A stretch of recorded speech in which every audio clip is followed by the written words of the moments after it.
Son las 8 de la mañana con 3 minutos. Bienvenidos a la segunda hora de Vital Noticias. Nuevamente los saluda Raquel Salazar. Ya lo saben, nos pueden escuchar en Lima a través de la frecuencia 91.1 FM y vernos por la señal abierta y también por cable por Nativa Televisión. A continuación, nuestros titulares. Las noticias del día. Más de 22.000 unidades de transporte público en Lima y Callao participaron del paro de 24 horas exigiendo medidas para combatir a los extorsionadores.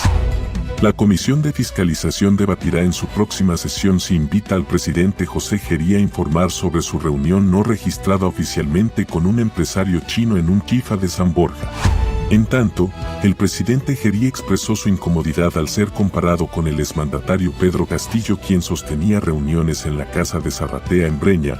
No soy Pedro Castillo, soy abogado y dinámico, expresó.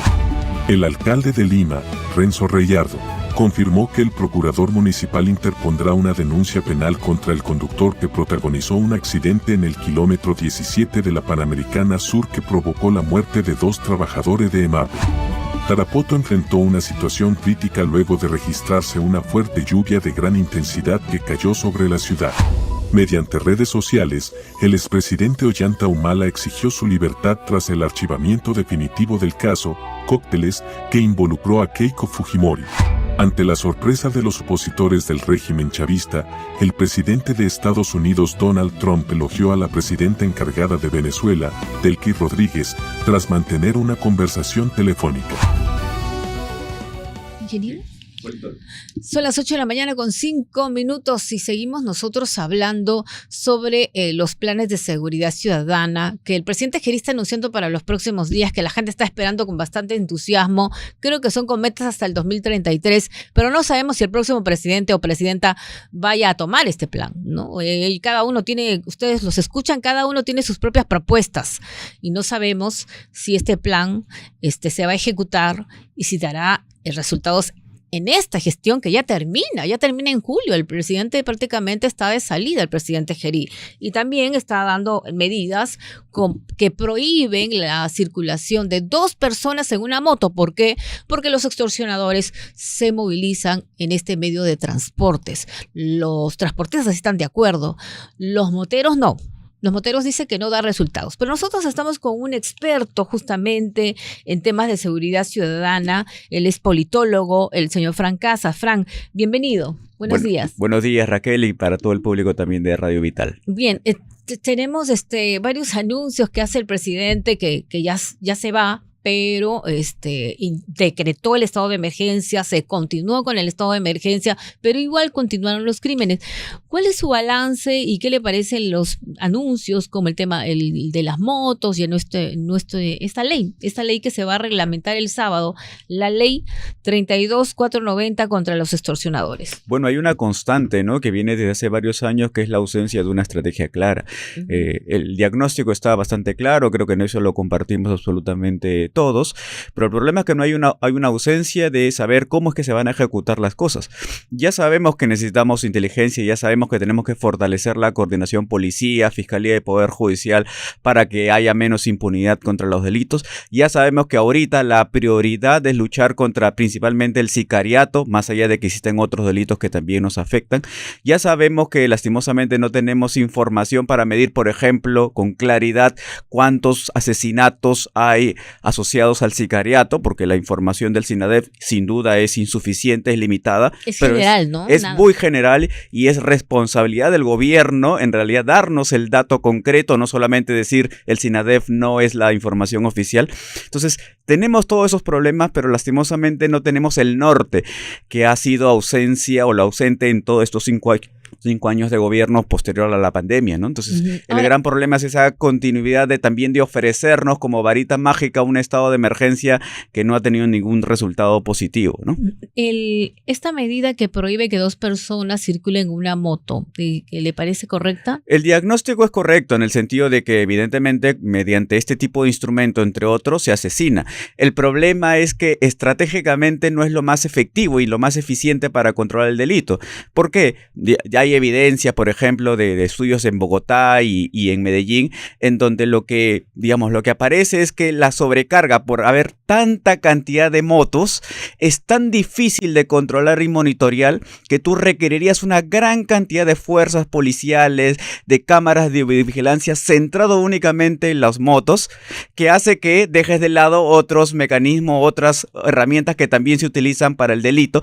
Por ejemplo, armas, municiones, explosivos, que son incluso mucho más importantes por controlar que concentrarte en las motos. Imaginémonos que mañana pues utilicen, digamos, además de las motos, utilicen, no sé, motocicletas, o utilicen bicicletas, o utilicen triciclos. No vamos a poder controlar absolutamente todos esos vehículos. Entonces requerimos centrarnos de manera estratégica en aquellos que sí son posibles y tienen un mayor impacto en el control de los homicidios, ¿no? O sea, no hay garantía. Por último, podrían hacer fácilmente, el sicario podría desplazarse solo en una moto, ¿no? Podría desplazarse solo, podría desplazarse en otro tipo de vehículo. En realidad, el gran problema no es el vehículo que se transporta, es finalmente que matan con armas y balas. Necesitamos controlar esas armas y esas balas. ¿De dónde salen esas armas? Muchas de las armas y de esas balas provienen de un mercado negro que puede venir desde Puno y desde Ecuador, porque hay presencia de organizaciones criminales, pero también muchas veces, y esa es la evidencia que así lo certifica, vienen propiamente de la corrupción de las fuerzas del orden, tanto de las policías como militares, que incautan ciertas armas y luego las revenden, porque no hay un control sobre ello. Entonces necesitamos combatir y una fuerte reforma anticorrupción en estas instituciones que son claves para garantizar nuestra seguridad, cosa que no ha habido ningún tipo de discusión al respecto. El presidente está anunciando para el sábado el reglamento de la ley 32490 contra las extorsiones. No sé si ha podido leer algo de este proyecto. Sí, en realidad, digamos, el proyecto, lo relevante que tiene, más bien de la ley que se publicó en el año pasado, en el mes de noviembre. Ya es ley, ¿no? Falta solo su reglamento. Falta su reglamento. Digamos, lo relevante es que pone en principio una focalización sobre el tema del sicariato asociados a las extorsiones, y por otro lado que hay un componente de reparación, cosa que muchas veces en tema de seguridad no se plantea, ¿no? Todos plantean medidas preventivas o medidas para controlar la impunidad, pero poco veces se repara a las personas que finalmente han sufrido el daño, que tiene impactos económicos, que tiene impacto psicológico, que tiene impacto social. Eso me parece positivo, pero en líneas generales finalmente esa ley es una respuesta política de cosas que ya existen y que por lo tanto no nos van a dar absolutamente nada novedoso para enfrentar el problema de los homicidios asociados al sicariato y la extorsión, ¿no? Un ejemplo muy concreto, ¿no? Se plantea como una de las medidas urgentes poder controlar el tema del dinero proveniente de estos fines de extorsión.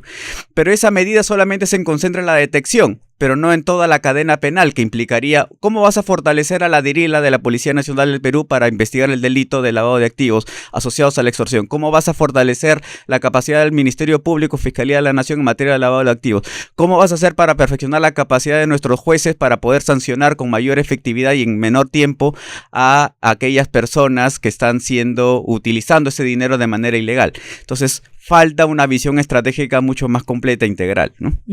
Bueno, y otra cosa más, se promete cámaras en varias unidades, cámaras que, como nos dijo hace un momento el señor Raúl, hasta el momento se promete y no hay cámaras en las unidades. Él mismo cuenta de que está siendo amenazado, que no puede estar en un solo sitio, imagínese a ese nivel. Pero se habla de un comando de control cibernético, C5 inteligente, en esa ley. ¿Se habla de eso? Efectivamente, ¿no? Pero ¿existe? ¿Hay inversión para eso? El papel lo aguanta todo, ¿no? Nosotros necesitamos, de hecho, sí es necesario poder establecer un mecanismo de articulación tecnológica de todas las cámaras con inteligencia artificial que permita, por ejemplo, monitorear 24 horas en aquellas zonas mucho más claves, calientes, donde sucede el delito. El gran problema es cómo lo van a realizar. ¿Qué problemas existen para implementar este tipo de medidas? Es, en principio, un problema de carácter logístico y de capacidad, por ejemplo, de adquisición de cámaras de manera transparente y cumpliendo los requisitos de ley. No necesariamente ni nuestra Policía Nacional, ni el Ministerio del Interior, y mucho menos las municipalidades tienen esa capacidad de adquisición rápida, oportuna y transparente. La Contraloría siempre saca sus reportes anualmente de cuáles son los grandes problemas que se tienen al momento de adquirir ese tipo de cámaras de acuerdo a los requisitos que se requieren para ese motivo, ¿no? Y peor aún, no están interconectadas, cada uno compra de acuerdo a sus propios criterios y entonces no necesariamente tienen esa comunicación. Entonces hay un problema de gestión crítico que no se ha resuelto, que no se ha abordado y lastimosamente cualquier tipo de intención puede caer en saco roto, ¿no? Ahora, lo cierto es que muchos hablan, hemos tenido exministros decir se necesita inteligencia operativa, pero ¿en qué consiste la inteligencia operativa? Vamos a hacer una breve pausa y regresamos con esta entrevista.